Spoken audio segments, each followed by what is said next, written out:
पवन धाम जाने जहान सगरी।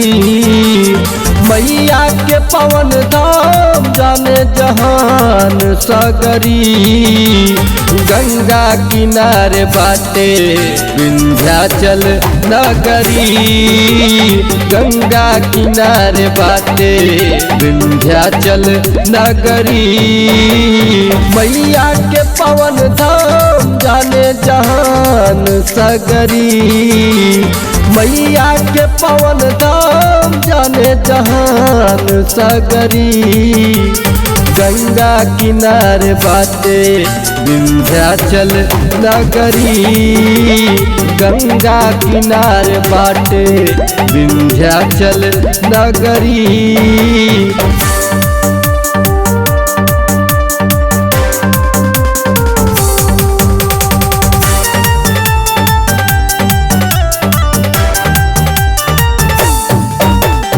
विंध्याचल वाली मैया के महिमा अपार बा।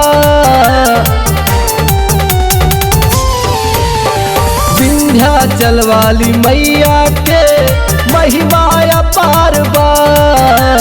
हर दुख के निवारण माई जानत संसार बा। सुख के भरेल सागर माई दुख के गगरी। गंगा किनारे बाटे विंध्याचल नगरी।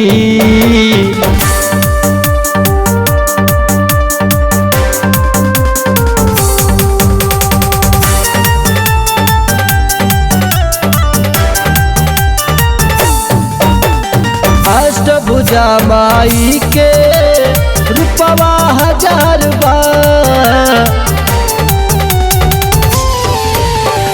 अष्टभुजा माई के रूपवा हजार बा। काली खप्पर दुर्गा माई के अवतार बा। भक्तन के मैया अपने बचावेले पगरी। गंगा किनारे बाटे विंध्याचल नगरी।